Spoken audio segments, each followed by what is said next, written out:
Still Poddable, still Poddable. The Boston Celtics still Poddable, still Poddable. Oh yeah! Still Poddable, still Poddable. The Boston Celtics still Poddable, still Poddable. Better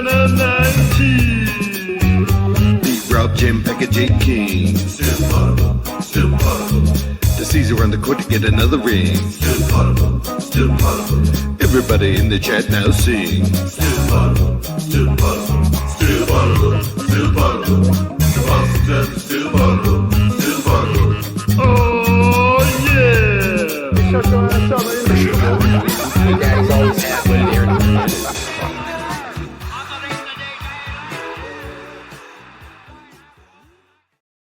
Welcome back to Still Poddable, the best Boston Celtics podcast here on Al Gore's internet. I am Sam Jam Packard, joined the day after Christmas by Brian B. Robb. And this is the free episode of Still Poddable. That means we are coming to you on the CLNS YouTube channel. And that means we are also brought to you by the fine folks at Prize Picks and the Game Time app. Now, B. Rob, Jay, and I broke down a little bit about the Celtics loss, the Christmas Day loss to the 76ers yesterday on yesterday's pod. If you want to hear all the Still Poddable pods, Monday through Friday, go to patreon.com/stillpoddable. We'll have a podcast for you every day of the week, if you so choose. But B-Rob, not the result the Celtics were hoping for on Christmas. And I think a lot of it was their defense, especially to start the fourth quarter, was to blame. Yeah, it's kind of been a jarring stretch, Packard, from a standpoint of one night it's like the defense, one night it's the offense. And I say a stretch, it's like it's been 6 or 7 games when things just haven't looked right, quote unquote, here. But usually you can kind of pinpoint under Joe Mazzulla like what's going on or where the team needs, just to like ratchet in and figure it out. But it's one thing to be inconsistent, but it's another thing to be inconsistent on both sides of the ball, which has been the case when they're lost. Like they lost to the Sixers in that fourth quarter, they couldn't get stops, and then they lost to the Magic on Monday night because they couldn't score. And then you go back to the Bulls the week before, and it's because they couldn't get stops. And so it's kind of been just like a little seesaw situation here. And normally you'd say no big deal, but I just feel like it feels like they just didn't have stretches like this at all last year. And it's a bit jarring to see it happen now because this is a spot in the schedule where they should be piling up wins as opposed to, having to struggle for 40 minutes to beat mediocre teams. Yeah, and I think that makes it more difficult in terms of making an adjustment, because if there was like one thing consistently, then it's like, oh, the Celtics can focus on this and just shore that up. And then it's like, oh, it's our perimeter defense. Oh, we're closing out too hard on certain guys. But it feels like it's been a different thing over the course of what's been a not a great month for them. I just went back and looked at the stats. They're 6-5 this month. Because the first game of the month was the loss against the Cavs.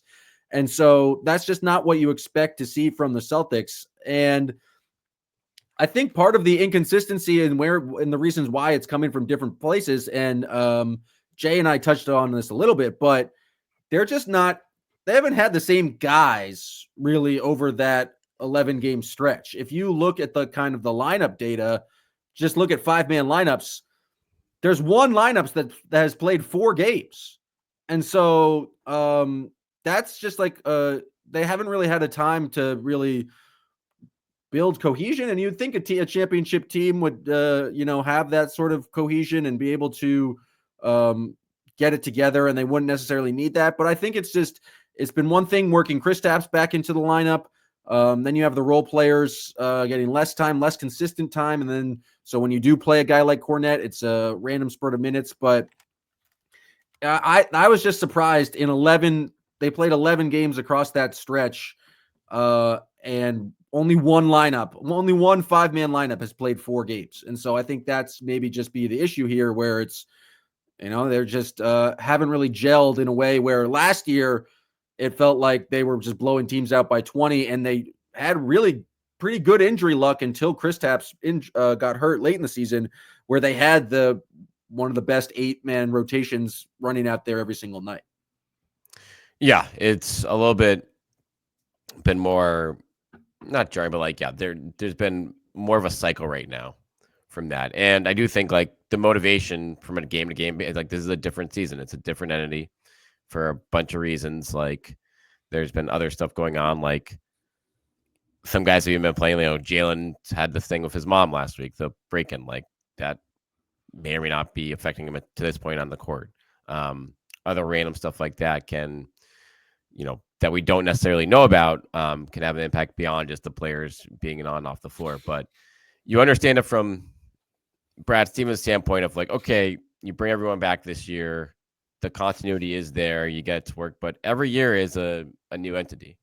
And so I'm curious, like, as we get into the upcoming weeks here, and now the Celtics are closer to the 3rd seed than the 1 seed right now. Like the Knicks are suddenly 2 games back of them for the 2 seed, which kind of I feel like came out of nowhere. And they're healthy. They're kind of rolling right now. And the schedule's about to get harder.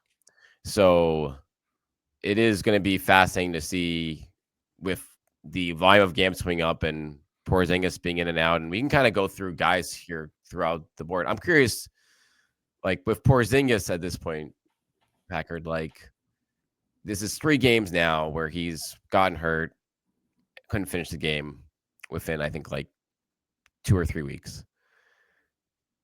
Is this just him at this point?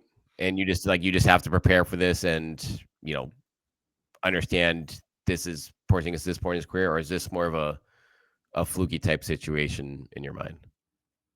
Can it be both? Like the man has the longest legs I've ever seen. And so it just feels like there's more leg to injure. What I don't know is like, are these injuries connected?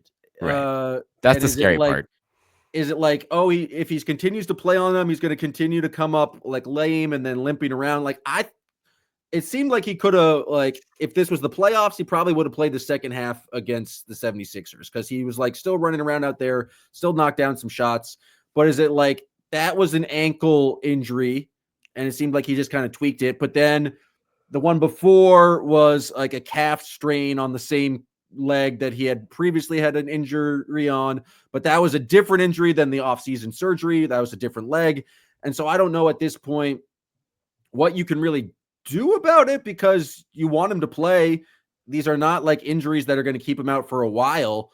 But I feel like they're taking the right approach and like, let's just play things safe here. But I think he just completely changes the way that they play, both in terms of, I think on both ends of the court. And so not knowing whether or not he's going to be in the game, I do think is a big adjustment. The thing that is problematic to me is that there are certain, like some night, like the game against Orlando, they couldn't score, but that was like, oh, Jason Tatum was missing in that game. And so maybe that's kind of be expected. Tatum has missed 3 games over this December stretch that we talked about. They actually won the first 2 of them. But it feels like there's moments, and especially against lesser opponents, and the Bulls, you give them credit. They play with a lot of pace, and they're a pretty good offense. The 76ers actually have a lot of talented and should be better. But it just feels like to watch the Celtics flip a switch, as I feel like they've done a number of times this season, and which was really evident in the 4th quarter of that Sixers game, where it's like, oh, we're going to play super intense ball pressuring defense to try and get back in this game. I was like, where was that for the first half of the game where you didn't cause a steal or a turnover? And so it feels like there's been games when they first played the Cavs, when the Cavs are undefeated, where they're like, we're going to bring it tonight. Like, we're here playing defense. And it's just, I don't know if they don't have like the same lineups. And so it's harder to kind of like lock in. I don't know how much of it's a scheme thing or how much of it just feels like we won a championship last year. It's human nature to not be as hungry and not be as like, I guess, dominant as they were last season. Last season, they're blowing teams out by like 20 and 30 every single game. And I felt like they got there because of their defense. Yes, I feel like the 3-point shooting has been probably like just as good as it was last year, but they haven't had these dominant defensive performances. And Is it because they're playing down to lesser opponents? Is the West Coast just the best thing for them because they know they're going to have to like play these elite teams and they're going to bring it every night? Tune in to Still Poddable to find out. Monday through Friday. You think? Yeah, it is. Those are all the questions I think they're going to be banning about the front office for the next month plus here as like trade season starts to ramp up and formalized tweaks of being like, is this like, are they able to still turn on? Or are some guys just not the same this year? And you can even, I mean, the obvious guys is like the older guys, but like that game on Christmas, Packard, like I think their 3-point shooting was masking just how they weren't like locked in at the beginning of that game. Like they were staying in the game because Horford and Porzingis were hitting threes, but like the rest of their offense and the defense just like was not like up to par. And you're like, this is it was covering up some maybe underlying issues in that point. So it's one thing is that a game here or there, but now we're getting into, okay, this is like a week to 2 weeks and there are reasonable excuses for it, but I think it might go a little bit deeper than that. One thing I'm looking at, like if you go down the roster right now, like Hauser, he's taken like 3 shots in the last 2 games. Total. Well, he's also been hurt. He's been in and out of the lineup. Exactly. That's like this back situation has been up and down all year long. That's like, oh, what's different from last year? This year, like if Sam Hauser's not healthy, like that's a pretty big deal for this team, and he's grind through it. But as anyone who's ever had back issues before, like that stuff goes on forever. Oh, normally back issues are just solved pretty easily, right? You just need to take a rest. You just go to the chiropractor, just snap it back into place, and you'll be good in a week. So that's a scary thing of like, he holds up defensively well when he's healthy, but then you have Maxey, as Jay pointed out, telling the Celtics like he can stay in front of anyone in that game, and if he's not hitting threes, not being aggressive, then that's like a big deal because we all know Joe, like behind them on the wing right now, there's been no real reliable options, and so if he's not there, if he's not able to soak up minutes, then the weight falls harder on Brown and Tatum, or Derek White even. And that stuff can start to add up over the grind of the year. So you look at that. Drew Holiday, his numbers have been, I think, relatively down offensively. Like he's not playing as much, like because he's had small knocks, and so it's like I think it's a combination of not everyone's been available, but then when they have been available, they haven't been necessarily at the level they were last year. And right. Holiday and Hauser, I think Jalen at this point, it just his shooting. I know we've talked about it in prior podcasts. It's maybe not a huge concern because you imagine he's going to return to it, but he's not having the best shooting season of his career. Some would say he's having the worst, or like since his like rookie or sophomore season, just in terms of percentages. So I think it's definitely a combination of not getting your best performances from some of these players, and then these players just not being necessarily available. I talked about that the one lineup that has played 4 games together, they have a negative 9.6 net rating. That's Holiday, Porzingis, Jalen, Jason, and Derek White. So, like, wow, what you think your starting lineup is, they have a negative net rating. They have 118 defensive rating. So that's the month of December. Yeah, that's in the month of December. Yeah, that lineup's giving up opponent 3-point percentage of 48%, and so that's supposed to be your go-to championship lineup. It is a admittedly small sample size. Like I said, that was kind of my point. It's only been 4 games, but to be giving up that high a percentage from 3 when you're supposed to be the team that's out mathing teams and have your star lineup be that porous defensively, it's no wonder that you're going to be, in close games against the Bulls. Or, I mean, maybe sometimes it's a fluke and Caleb Martin hits 7 of 9 threes, but you got to do better on, even if your game plan is to let Caleb Martin shoot those shots, you have to still contest them a little bit. And there was, of those 7, I think 4 were wide open. And it just wasn't like effective defense. Even if that's like who you want shooting, he's still an NBA player. He still shoots 45% from 3 against the Celtics. You got to do something to make him a little bit less comfortable out there. Yeah, and you brought this up in yesterday's pod package, I think, with a good point of like going back and looking at those. That wasn't a strategic thing that was like a Celtics defense that was scrambling and rotating and like someone making a mistake and them all hell breaking loose, leading to wide open looks for for Martin There and was other a guys on the couple team. where it was just Porzingis was like, I'm on there's you. right. There's I'm not going to contest. Yes. And that was like the first couple of ones. But then the ones that Right. really the backbreakers were, we messed up on a switch. We fell down. And so, yeah, it just wasn't good defensive execution whatsoever. Right. Like we rotated off. There's one where like Tatum was going to help at the basket, but like was too far away to actually make any impact, and that he strayed enough away from Martin to give him just the white open three. So it's like stuff like that where Al Horford talked to us after the game on Christmas saying like, yeah, we just need to like, everyone needs to lock in a little more. Like, and I think, and Jay actually followed up being asked like, what does that mean? And he's just like, no, it's just like, he didn't like want to call anyone out specifically, but I think it's clear like the focus on both ends of the floor has not been there at times during this stretch, and now you have a Pacers team coming to town, Packard, that has historically given this team a good run for its money, and they've been very bad to begin the year, but they've been kind of putting it together in the last couple of weeks. They've had some good wins here. They're healthy, and so they're gonna be coming in here rearing to go. And so you got that, and then a Raptors game, and then a brutal Western Conference stretch coming up after that. So there's not much time to kind of figure it out here. You're at home, but you're actually been worse at home than on the road this year. And they already actually have more home losses this year, Packers, than they had all of last year, which is kind of wild to me. Well, last year they had the crazy kind of home winning streak to start the year. But yeah, I do think this stretch of games before the West Coast trip is pretty important. And if you want to see Andrew Nembhard and the Indiana Pacers, boy, do I have a computer application for you. It's called the Game Time app. And it's your best place to get deals on tickets to live events. You can not only get it to see the Celtics, but you can use it for concerts, comedy, the theater, anything you want. Game Time makes it easy to save money on all of these events. The toggling feature allows you to show your entire price right up front. No surprise fees at checkout. You can get a panoramic view from your seat in the app before you buy.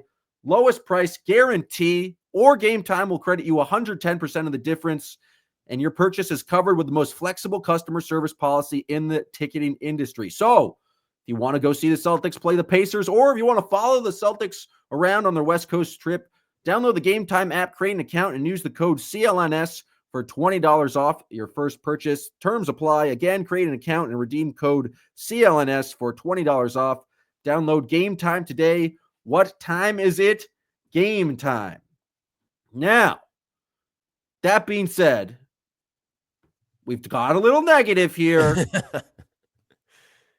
because the Celtics have struggled and you don't expect them to be 6-5 over, any really stretch of the season. It's not something that we experienced at all last year. Jason Tatum has been pretty good, at least numerically, especially putting up double-digit rebound games. I have a feeling that if this team gets their top 8 guys all healthy and all playing multiple games in a row, I have no real concern about what this team can do. I just don't think we've seen basically a fully stocked roster for Joe Mazzulla to use. And it seems like Tatum has responded. He did not have the best game against the Sixers. Jay and I talked about a little this. Looked like a little sloppy there, but he still finished with 30 points and 16 boards. But I feel like he's been doing a pretty solid job and had that huge performance after the famous Bontemps straw poll came out and had him in a distant 4th place in the MVP. But I don't think we can put blame on the one on top right now, which is normally where the blame goes in a situation. You normally blame the star player. But I think Tatum's been pretty superb, especially in December. Yeah. I mean, 29, 9, and 5 are his averages right now. And yeah, there are certain guys on the roster that have helped cover up any sort of major deficiencies, which there may or may not be with this team, but Tatum is the last guy you're worried about right now. Once he's got, hopefully his fluid intake is back to where he needs it to be after the Monday situation. But yeah, Tatum's been great. Pritchard was bad on Christmas, but he obviously has been, the 3rd, 4th best player in this team, period.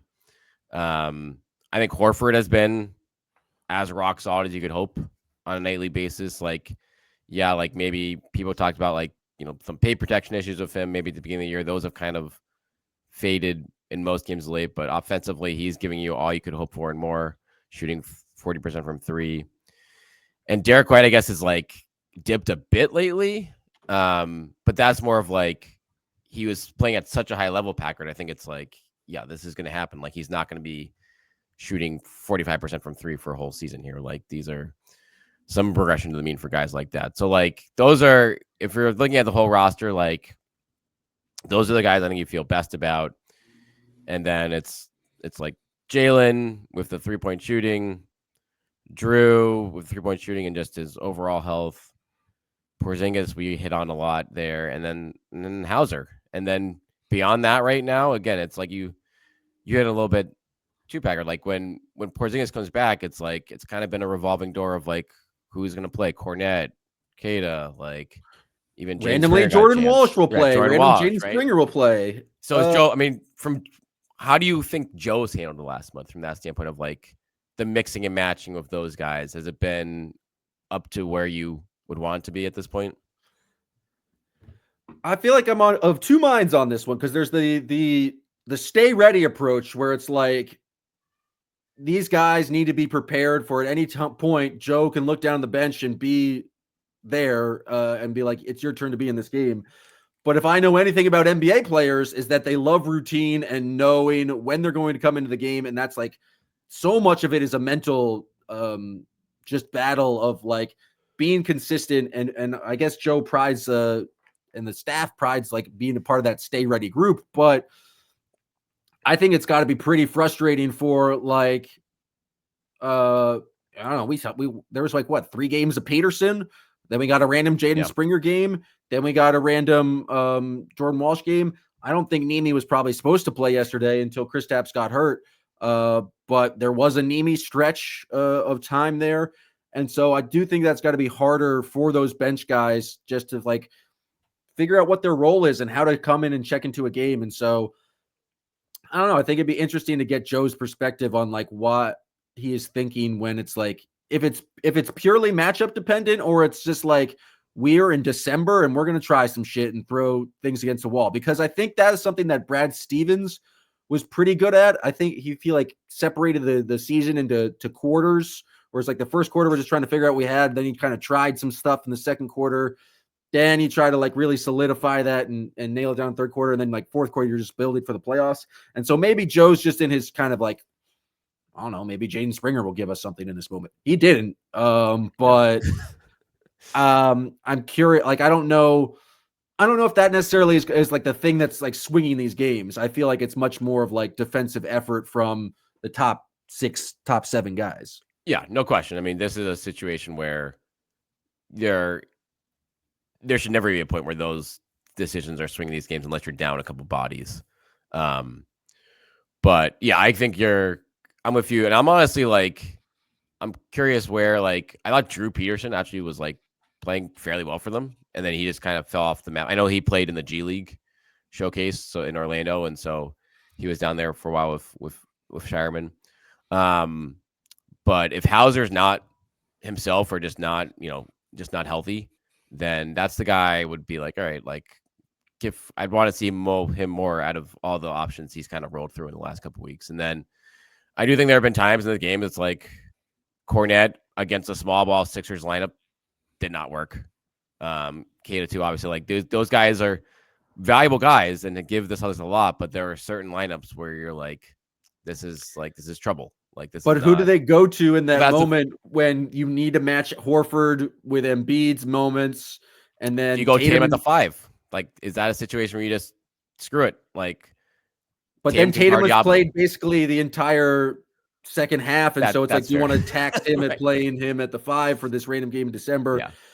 You bring up Jaden Springer. I've seen some people tweeting on the interwebs, like he's the only person that could like possibly get traded, right? Like he is as a contract that could possibly get moved. I've seen that. I don't think they're going to be able to trade Jaden Springer and picks for anyone who's like better than Sam Hauser at this point. But if Sam Hauser is so inconsistent with his back is like, I don't know. You know these things, B-Rob. You tell me what's possible out there. Yeah.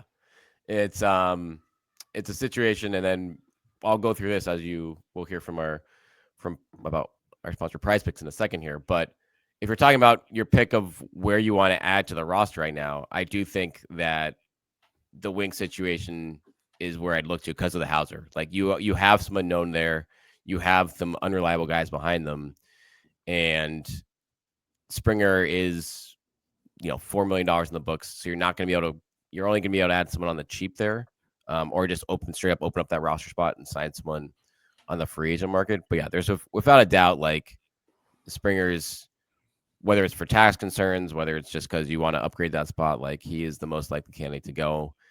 And the question is, if you're Brad Stevens now, is like, how soon do you wait to see where the market develops, or do you want to get more help in here now because you want to take the onus off of minutes for Hauser and the rest of the wings in this roster, sooner rather than later, if you're going to go in that direction anyway. Yeah. You did mention our friends from Prize Picks, folks. It's an opportunity to make money. Get in on real money action in 2025. You can now win up to 1,000 times your money with Prize Picks. Prize Picks is a great way to have some fun while you're watching the game. All you have to do is pick more or less on at least 2 players for a shot to win 1,000 times your cash. Join today and you can get $50 instantly when you play $5. You don't even need to win to receive the $50 bonus. It is guaranteed. Prize Picks also offers weekly promotions that can lead to big payouts like Taco Tuesday, which is each Tuesday they discount a selected player projection up to 25% to provide you even more value. I would recommend going more on Jason Tatum rebounds. He's been a rebounding machine recently. And so if you want to have some fun, go on Prize Picks. Download the app today. Use promo code CLNS to get that $50 bonus instantly after you play your first $5 lineup. Download the app. Use promo code CLNS to get $50 instantly after you play that first $5 lineup. Prize Picks, run your game. Now, B-Rob, we just got the injury report for the game against the Indiana Pacers. Drew Holiday questionable and Kristaps Porzingis questionable. That's good news. I think that's good news. I think every Kristaps injury, they're just extremely precautious because they want him to be available and they don't want anything to turn into a long-term injury. But I think like you, the last time he got hurt, I was like, oh, he's going to be out a couple of games. And then he just came back and played normally. I feel like we're likely to see him against the Pacers. And so maybe when's the last time we saw the top 8 like fully be healthy? I think we got it for a game in Chicago, and then Derek White got hurt at the end of that game. So I don't think we've gotten a full 48 minutes of the full top 8 guys in the rotation healthy. It's kind of wild. And we'll get there at some point. Maybe we have to wait till January. But it is that they, like, for all the nitpicking we've kind of gone through here, like, the fact of the matter is they haven't had everyone together. And even just having everyone together, if it's like, if Hauser still, if they're, how close are they to 100% when they are on the floor together is another question. But the good news is this is December. Realistically, the 1 seed, if it does go out of reach, I don't think that's a huge deal. Like, I don't think this is a team that's going to get too flustered going into Cleveland if it comes down to that. Now, from a matchup standpoint in the first round, like, how high Philly gets up in the standings is going to be a fascinating thing, because if they are lingering in the play-in tournament, then, if you're 2 versus 3, like, that sort of stuff could ultimately matter. But that's way down the line at this point. And I think, forgetting about the standings right now, I think Joe and his staff is probably just looking at him like, all right, how can we just get back to, like, where we're bring that consistency back that we had all of last year, that we had for most of the first month of the year. What we've seen so far kind of brings back shades of a couple years ago, Packard, maybe, of like where they, shot the lights out for the first 20 games or so, and then it started to peter out. And now we're seeing the 3-point shooting. I think they're like down to, middle of the pack in the whole NBA right now, which is a surprising place for them to be, given how much talent they have in this roster. Yeah, it's who knows. That's why this is an important stretch to win these games against the Pacers, win this game against the Raptors before you go and test yourself on the West Coast. Like the East is getting better. Like the Bucks have seemed to have rebounded. The Sixers are rebounding a little bit, and so it's not as much of a just like a two-tiered team. The Magic are going to come back once those guys finally get obliques. But obviously we saw that without them, they can still play a very tough game, and they're a type of team that's bringing intensity. You mentioned the Knicks, and so I do think, and just in terms of creating, like everyone talked last year about the easy playoff path that the Celtics had, and some of that had to do with injuries, but they were also the 1 seed, and so they got to play the Heat in the first round, and then they got to play the Cavs. Like the bracket worked out for them. You put yourself in the 2 seed or even the 3 seed, you just make that path that much harder. One team that they probably won't be playing in the playoffs, and I say this now, and I probably will live to regret it, is the Miami Heat. They have not been great this year, but the vibes are interesting down in Miami, and this has been a long saga. 2 weeks ago, Shams from ESPN tweets some stuff about Jimmy Butler wanting specific team. He wants out, and he wants to be traded to 3 specific teams. Then Jimmy Butler wears those team colors in his hair. It was like yellow for the Warriors, blue for the Mavericks, and red for the Rockets. Then Jimmy Butler's agent comes out and says, "How dare you, Shams? How dare you put your name or my client's name in your mouth," and insults Shams. It did not. Shams came right back on ESPN and said, "I stand by reporting." And then on Christmas Day, he says Jimmy is really making waves. He wants to out here in Miami. I've heard some scuttlebutt around the league. Jimmy's trying to really get out of there because his contract is up, and it feels like the Heat are really not wanting to give him that long, big money extension. But then today, after Shams ruins Miami Christmas with this report, Pat Riley comes out and makes a statement of his own. Pat, who made quite a segment in the offseason about Jimmy, just telling him to get his ass on the floor and telling him to shut up after he was making comments in that Celtics series, comes out and says, "We usually don't comment on rumors, but all this speculation has become a distraction to the team, and it is not fair to the players and the coaches. Therefore, we will make it clear we are not trading Jimmy Butler." End of statement. Now, first of all, let's talk about Pat Riley's statements, Packard. Do you remember Pat Riley's statement to Danny Ainge back in the day? Didn't he say "fuck Danny Ainge"? Yeah, exactly. So this might be a close to Pat Riley's most famous statements. But I'll start here. Is Pat Riley a liar? Yes, absolutely. So is this posturing going to work at all, or is trying to posture against Jimmy Butler just a losing move? Yeah, I don't know if this is a statement against other teams who are like calling about Jimmy Butler, or this is a statement to try and shut Jimmy Butler up himself from a guy who's making a lot of noise in the locker room about like demanding a trade.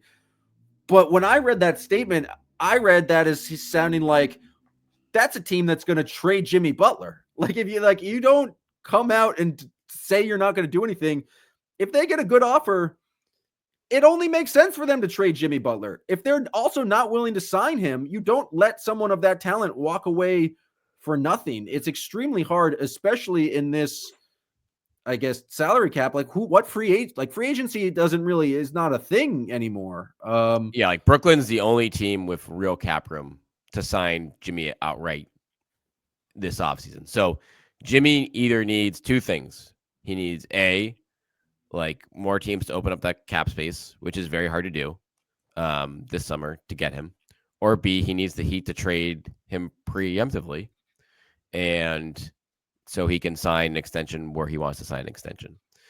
And the Heat, obviously, the teams that you hear rumored here of like the Mavericks, the Warriors, the Suns, like you hear the Suns and like the Mavericks, you're like, what the hell are they going to give? Like they have exhausted their assets already. Like the Suns have like 2 draft picks left. Like unless they're going to take back Bradley Beal, like I don't right see how exactly. And or you can take like another terrible contract, which Pat Riley doesn't want to do. So I understand from that standpoint of like, all right, Jimmy, like you want to go somewhere and you want to pick your landing spot. You're not helping us with leverage at all. So we need to tell everyone to like F off right now, I guess. The Mavericks, they just lost Luka Doncic for a bit. Do you think they do did. something crazy? I don't even think they have how do they even get to Jimmy's salary with That's the thing. Like I don't know how they get there with Kyrie and Luka on there. Like they have to package up a lot of everything else. And I think those are important pieces of the rest of their team to get there. Because Jimmy makes a ton of money right now. He's making $49 million. And then he has a player option for $52 million next year. So I think like realistic teams, like the Rockets have the stuff to do it, and they have the young players that probably would entice Miami in the package. The Warriors potentially, I guess, like you can make the case for, they could do it. They'd have to give up Wiggins and like Kuminga and like probably some other younger guys, and that's where it's talking. But like I feel like those are the two realistic spots. If he's going to go anywhere, it's going to be those. But if you're Pat Riley in the Heat right now, you can't look at what this team is and be like, all right, this is worth keeping together for one last run. Like they're a 500 team. Jimmy's been pretty good. Bam's been up and down. Hero's playing great numbers wise, but they're still a 500 team. And so they're going to get smoked at some point in the playoffs. And then are they just going to hope that Jimmy doesn't have any offers and then will eventually opt into his last year of his deal? Like, I don't know. Like that's a pretty damn risky play given Jimmy Butler's history. Yeah, I mean, if anyone would not pick up a $50 million player option, it might be Jimmy Butler. He's made a fair amount of money in his career, and he knows how to ruin a locker room real quick. So he might pick up that option and then publicly demand a trade, like in front of right on South Beach. And so, if I'm the Heat, I kind of want to avoid that situation. But I know Pat Riley and like Alonzo Mourning.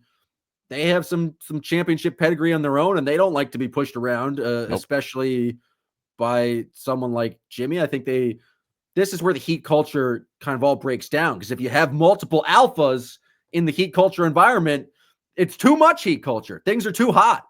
And so I'm fascinated to see. I think to me, the Rockets deal makes the most sense if I'm the Heat, just because they have a bunch of young players. And so maybe you can get back Jabari Parker, Jabari Smith. That's true. Jabari Parker was the number 2 pick like a decade ago. He's available. I bet he could get him. I bet they could get him as part of the deal. I don't know if you can match salary. You probably have to throw someone else in there. Jabari Smith is the young big on the Rockets, but they have some other guys they drafted who just don't really play right now. I think Cam Whitmore's on that team. He was, and so if they really do want to blow it up, but they maintain they are not trading Jimmy Butler, according to this press release, I would not be surprised at all if they traded Jimmy Butler. Yeah. If I was going to be betting on this, I'm a few like this is going to end. This is Riley trying to at least get Butler back in line, being like, okay, like you have to cooperate, at least pretend you're like all in right now to not screw us and to not screw our, leverage in the negotiations. Because with the leaks, all those Christians leagues that came out now, like it's hard to build a market if you're the Heat. If you're realistically, it's only say I'm going to go to 3 or 4 teams, and half of those teams don't have shit. If I'm the Rockets, I'm just waiting because okay, you're going to build around Andrew Wiggins. Are you really that excited about Kuminga right now? I'm not going to include this extra draft pick in this deal. And so 100%. The thing that's also interesting is that Jimmy Butler doesn't like being backed into a corner. And so what is Jimmy Butler's response going to be?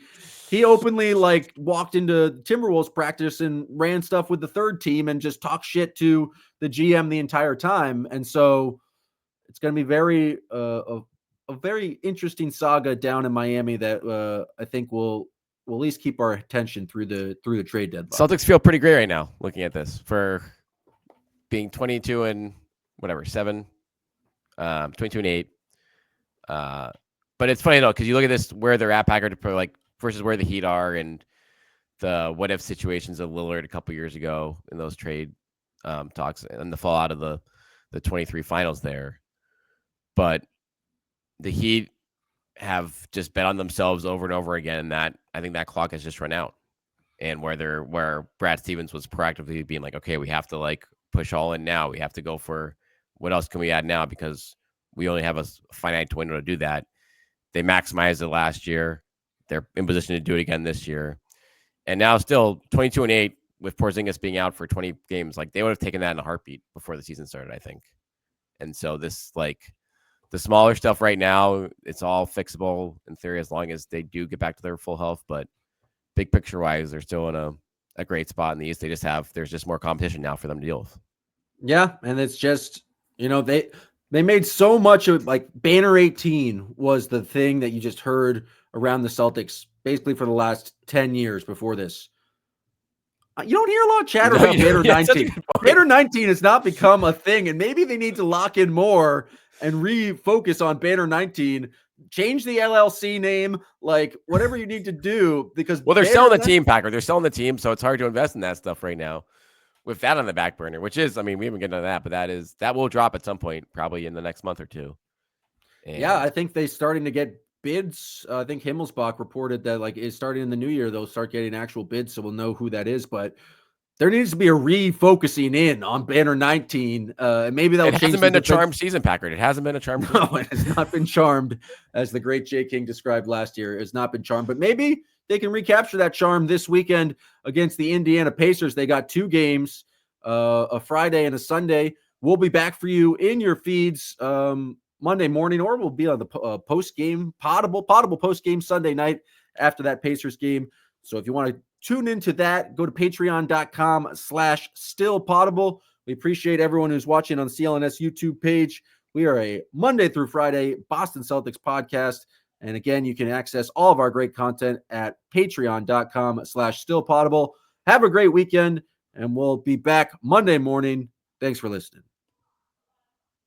Still Poddable, still Poddable. The Boston Celtics still Poddable, still Poddable. Oh, yeah.